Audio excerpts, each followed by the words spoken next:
आज है 22 सितंबर दिन रविवार। खबरों के बढ़ने से पहले एक नजर सुर्खियों पर।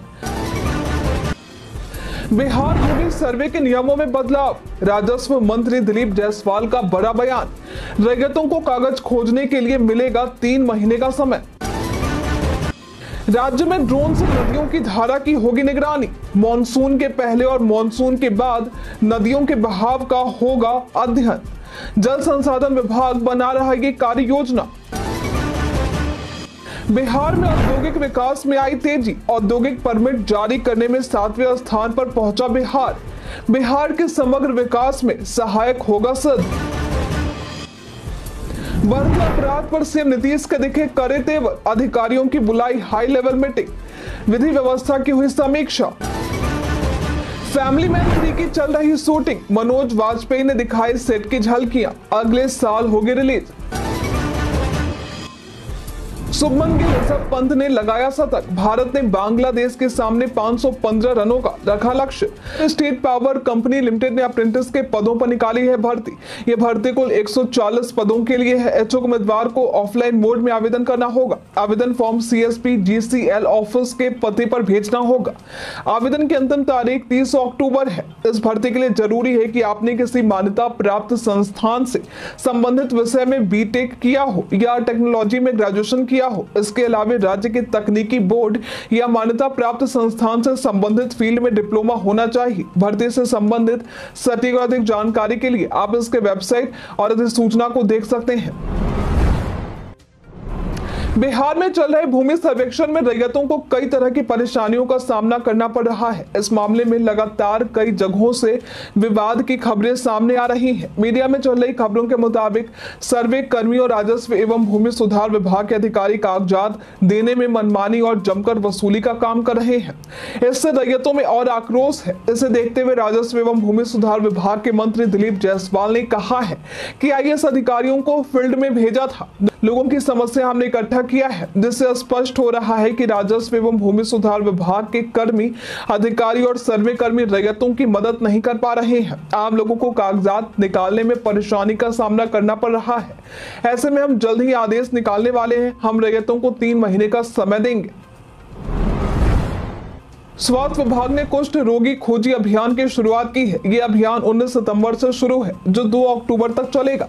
इस अभियान के तहत स्वास्थ्य कर्मी घर घर जाकर कुष्ठ रोगी की खोज करेंगे। आपको बता दें कि MDT से कुष्ठ रोगी का पूर्ण इलाज संभव है। कुष्ठ रोग के लिए प्राथमिक स्वास्थ्य केंद्र, जिला अस्पताल और मेडिकल कॉलेज अस्पताल में निःशुल्क इलाज किया जाता है। आपको बता दें कि शरीर के किसी भी हिस्से में तांबई या शरीर के रंग से हल्के रंग का दाग हो और उस दाग में सूनापन हो तो वो कुष्ठ रोग हो सकता है। हाथ और पैर के नस का मोटा होना, दर्द या झुनझुनी होना, ये कुष्ठ रोग के प्रारंभिक लक्षण हो सकते हैं। याद रखें, उपचार के बाद कोई भी कुष्ठ रोगी किसी दूसरे को संक्रमित नहीं कर सकता है। यदि इस दौरान स्वास्थ्य कर्मी से मुलाकात नहीं हो पाती है तो कुष्ठ रोगी सरकारी जांच केंद्र जा सकते हैं।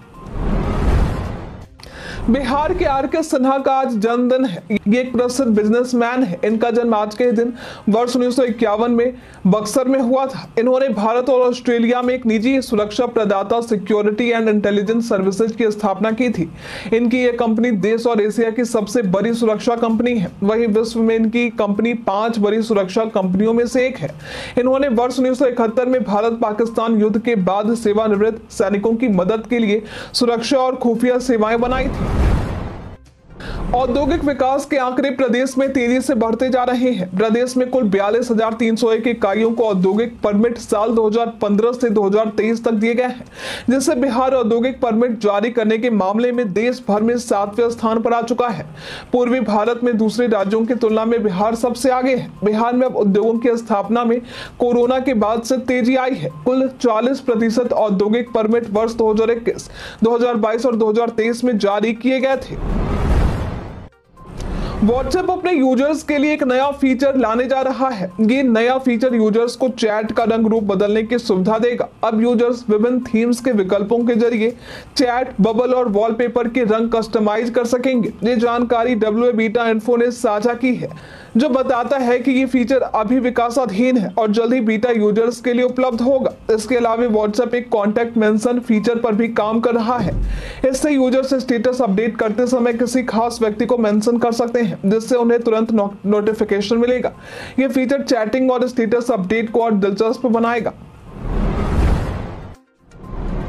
जब आप हाईवे से एक राज्य से दूसरे राज्य की यात्रा करने का सोचते हैं तो टोल शुल्क देना पड़ता है। अगर आप जानना चाहते हैं कि हाईवे पर कितना टोल कटेगा तो उसके लिए आपको उमंग ऐप डाउनलोड कर सकते हैं। उमंग ऐप में जाकर सर्विस ऑप्शन पर क्लिक करें, फिर ट्रांसपोर्ट सेक्शन में NHAI का चयन करें। इसके बाद टोल एन रूट ऑप्शन पर क्लिक करें। यहाँ आपकी अपनी यात्रा की शुरुआत और मंजिल भरनी होगी, जैसे पटना से लखनऊ। जानकारी भरने के बाद सर्च करें और आपको टोल टैक्स की जानकारी मिल जाएगी। इसके अनुसार आप अपने फास्टैग अकाउंट में उतने ही पैसे रिचार्ज कर सकते हैं। बीते दिन मुख्यमंत्री नीतीश कुमार ने एक अणे मार्ग स्थित संकल्प में गृह विभाग की उच्च स्तरीय समीक्षा बैठक आयोजित की। उन्होंने स्पष्ट किया कि विधि व्यवस्था सरकार की सर्वोच्च प्राथमिकता है। नीतीश कुमार ने अधिकारियों को निर्देश दिया कि अपराध नियंत्रण में किसी भी प्रकार की कोताही न बरती जाए। उन्होंने रात्रि गश्ती और पैदल गश्ती को और प्रभावी बनाने के लिए वरीय पदाधिकारियों से रात में औचक निरीक्षण करने की अपील की है। मुख्यमंत्री ने कहा है कि कानून व्यवस्था बनाए रखने के लिए सभी को पूरी तन्मयता से काम करना होगा।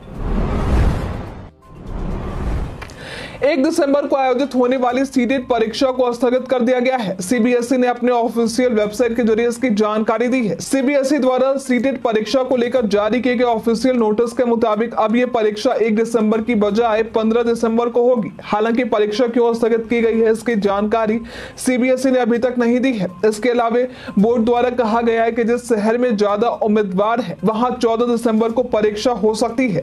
परीक्षा से संबंधित सटीक और अधिक जानकारी के लिए आप इसके आधिकारिक वेबसाइट ctet.nic.in पर जा सकते हैं। परिवहन सचिव संजय कुमार अग्रवाल ने बीते दिन वीडियो कॉन्फ्रेंसिंग के माध्यम से सभी जिला परिवहन पदाधिकारियों के साथ योजनाओं की समीक्षा की। इस बैठक में सड़क सुरक्षा और परिवहन सुविधाओं से जुड़ी कई महत्वपूर्ण योजनाओं पर चर्चा की गई है।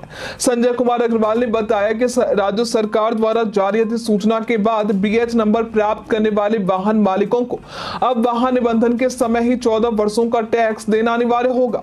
जिन वाहन मालिकों ने पहले ही BH नंबर लिया है और 2 वर्षों का टैक्स जमा किया है, उन्हें शेष 12 वर्षों का टैक्स निर्धारित समय सीमा में भरना होगा, नहीं तो उन्हें जुर्माना का सामना करना पड़ सकता है। Upcoming series the family man 3 की शूटिंग शुरू हो चुकी है। इसमें बिहार के मनोज वाजपेयी फिर से नजर आएंगे।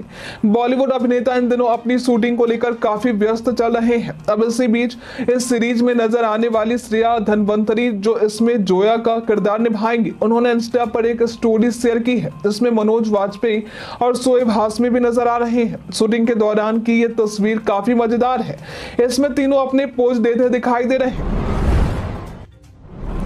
MSME आइडिया हैकाथॉन 4.0 की ministry of micro small and medium enterprises यानी MSME ने घोषणा की है। इसमें 18 से 35 वर्ष के छात्र आमंत्रित होंगे, जहां वे स्टार्टअप्स और MSME से इनोवेटिव आइडिया दे सकेंगे। इसके लिए रजिस्ट्रेशन प्रक्रिया शुरू है और आवेदन करने की अंतिम तारीख 26 सितंबर है। यदि आप योग्यता रखते हैं तो पार्टिसिपेंट एफिलिएट के माध्यम से हैकाथॉन के लिए रजिस्ट्रेशन कर सकते हैं। इसके लिए आपको my.msme.gov.in पर जाना होगा। इसमें चयनित उम्मीदवारों को एक्सपर्ट सिलेक्शन समिति द्वारा इवैल्यूएशन प्रोसेस से गुजरना होगा। वहीं प्रोटोटाइप स्टेप में जो लोग हैं उन्हें इंक्यूबेशन प्रोग्राम के लिए चुना जाएगा। साथ ही 15 लाख रुपए तक की वित्तीय सहायता भी दी जाएगी। गंगा नदी के जलस्तर में लगातार वृद्धि देखने को मिल रही है। गंगा नदी के किनारे स्थित कई जिले प्रभावित हो रहे हैं। इसमें बक्सर, भोजपुर, सारण, वैशाली, समस्तीपुर, पटना, बेगूसराय, लखीसराय, मुंगेर, खगड़िया, भागलपुर और कटिहार शामिल है। बाढ़ के कारण प्रदेश के करीब 9.78 लाख लोग प्रभावित हो रहे हैं। बाढ़ प्रभावित क्षेत्रों में जिला प्रशासन 125 सामुदायिक रसोई केंद्र का संचालन कर रहा। इसके अलावा 8 राहत शिविर की व्यवस्था भी की गई है, जहां 4000 शरणार्थी ठहरे हुए हैं। राज्य में नदियों की धारा की निगरानी के लिए ड्रोन तकनीक का उपयोग किया जाएगा। यह अध्ययन मानसून से पहले और बाद में नदियों के बहाव का विश्लेषण करेगा, जिससे अप्रत्याशित जल प्रवाह और बाढ़ की समस्या को समझने में मदद मिलेगी। कई नदियों में पानी की मात्रा अचानक बढ़ती या घटती है, जिससे तटबंधों पर दबाव पड़ता है। इससे नए संवेदनशील स्थल बनते हैं और पुराने स्थानों को नुकसान होता है। विभाग का मानना है कि ड्रोन निगरानी से बाढ़ के प्रभावों को समझना और तटबंधों की स्थिति का आकलन करना आसान होगा। इससे बाढ़ की तैयारियों पर होने वाले खर्च में कमी आ सकती है, जिससे हर साल 800 करोड़ रुपए की बचत हो सकती है।